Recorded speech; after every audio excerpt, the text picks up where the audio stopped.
नमस्कार मित्रों, monsoon TV में आप सभी का स्वागत है। तो आज हम जो कि एक तूफ़ान नोरू फिलीपींस के ऊपर पहुंचने वाला है उसके बारे में अपडेट जानेंगे, जिसका रुख भारत की तरफ दिखाई दे रहा है। तो दोस्तों उसके बारे में सारी जानकारी हम आपको देने वाले हैं।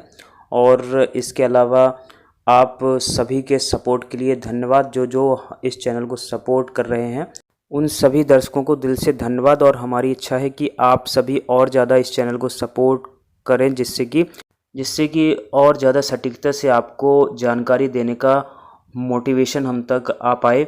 और क्योंकि आजकल हमने देखा है कि हमारे वीडियोस पहले की अपेक्षा कम परफॉर्मेंस दे रहे हैं और दिन ब दिन इस चैनल के व्यूज़ कम होते जा रहे हैं, सब्सक्राइब भी इतने ज़्यादा नहीं हो रहा है। इसके अलावा जो है लाइक की संख्या भी हर दिन कमी होती है और व्यूज़ के हिसाब से लाइक कम आ रहे हैं और अन्य चैनल दिन दुगनी रात चौगनी तरक्की पर जा रहे हैं। तो दोस्तों हम आपसे रिक्वेस्ट करना चाहते हैं कि आप इस चैनल को सपोर्ट कीजिए, हम आपको पल पल की जानकारी देते रहेंगे।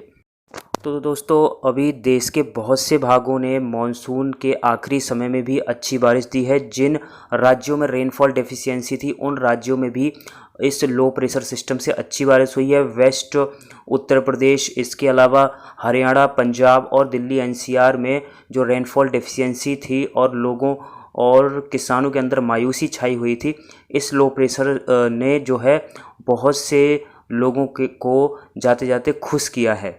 जो अभी लो प्रेशर सिस्टम था वह भी कमज़ोर होकर के साइक्लोनिक सर्कुलेशन के तौर पर उत्तर पूर्वी पंजाब और हिमाचल प्रदेश के क्षेत्र में है, जो कि अगले 24 घंटों तक कुछ भागों में हल्की से मध्यम बारिश दे सकता है।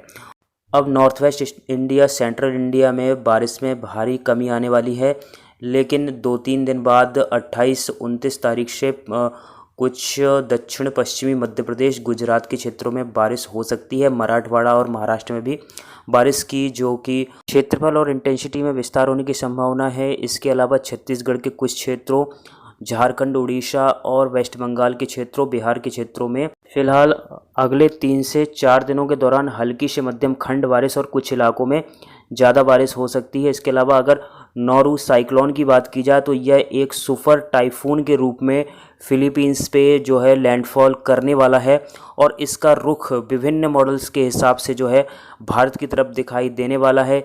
यह आगे आके थोड़ा जो है सुपर साइक्लोन या फिर सुपर टाइफून की कैटेगरी में जाकर के फिलीपींस के कोस्ट में जो है लैंडफॉल करने की संभावना है। इसके अलावा अगर बहुत से मॉडल का फोरकास्ट देखा जाए तो यह थाईलैंड से होते हुए बंगाल की खाड़ी में 2 तारीख के आसपास प्रवेश करेगा। उसके बाद यह री इमर्जेंस होगा, यानी कि जब थाईलैंड में होगा तब इसकी नमी की मात्रा में कमी होने के कारण यह डिप्रेशन के रूप में आ जाएगा। उसके बाद यह बंगाल की खाड़ी में लो प्रेशर सिस्टम के तौर पर प्रवेश करने की संभावना है।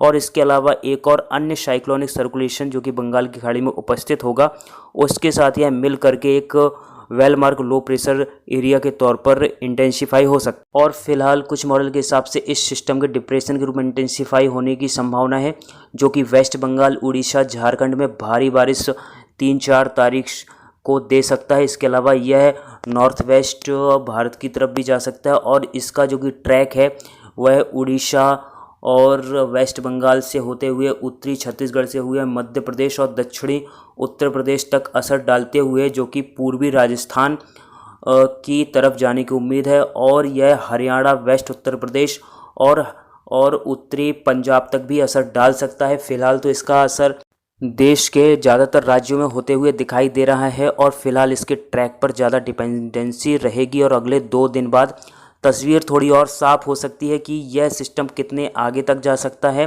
क्योंकि हो सकता है कि आने वाले दिनों में कुछ चेंज आ जाए और यह सिस्टम सिर्फ उत्तर प्रदेश तक ही जा पाए। लेकिन अभी संभावना है कि यह सिस्टम जो है पूर्वी राजस्थान और पंजाब तक जा सकता है। इस दौरान यह 2 तारीख से ही आप इस मैप में देख सकते हैं कि देश के विभिन्न राज्यों में भारी बारिश दे सकता है और इस तूफ़ान के कुछ थोड़ी बहुत संभावना है कि यह डीप डिप्रेशन के तौर पर भी बंगाल की खाड़ी में इंटेंसिफाई हो सकता है।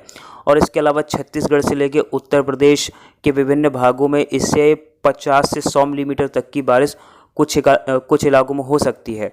और आने वाले दिनों में इसका ट्रैक थोड़ा बहुत ऊपर नीचे हो सकता है, और ट्रैक के ऊपर नीचे के होने के कारण इससे संभावनाएं हैं कि हो सकता है कि बारिश कुछ और इलाकों में इंक्रीज हो जाए। तो दोस्तों, इस सिस्टम से भारी बारिश होने की उम्मीद है। फिलहाल इस सिस्टम के लिए विभिन्न मॉडल के अनुसार विभिन्न जो कि फोरकास्ट है, और कुछ मॉडल इसको सिर्फ पूर्वी भारत तक आते हुए दिखाई दे रहे हैं। लेकिन निश्चित तौर पर 5 अक्टूबर से लेकर 10 अक्टूबर के बीच देश के विभिन्न भागों में, मध्य भागों में, उत्तरी भागों में बारिश इंक्रीज होने वाली है। इस अनुसार आपको तैयारी कर लेने की ज़रूरत है। और इसके अलावा बहुत से सिस्टम जो है 5 तारीख से लेकर 15 अक्टूबर के बीच डेवलप होने वाले हैं। कुछ तूफान बनने की संभावना भी है। बहुत से मॉडल इंडिकेशन दे रहे हैं कि बंगाल की खाड़ी में 1 या 2 तूफान डेवलप हो सकते हैं। आने वाले दिनों में तस्वीर और साफ़ हो जाएगी। हम आपको अपडेट देते रहेंगे कि इन सिस्टम का असर कहाँ कहाँ होगा, और यह सिस्टम तूफ़ान की कैटेगरी तक इंटेंसिफाई हो सकते हैं या फिर नहीं हो सकते हैं। फ़िलहाल जैसी स्थिति बनी हुई है तो बहुत ही खतरनाक सिस्टम बनने वाले हैं। तो दोस्तों, अभी तूफ़ान की संभावनाएं जो है 10 तारीख से 15 अक्टूबर के बीच दिखाई दे रही हैं, और आप हमारे चैनल के साथ बने रहिए। हम आपको मौसम से संबंधित हर जानकारी देने के लिए तत्पर रहेंगे। धन्यवाद।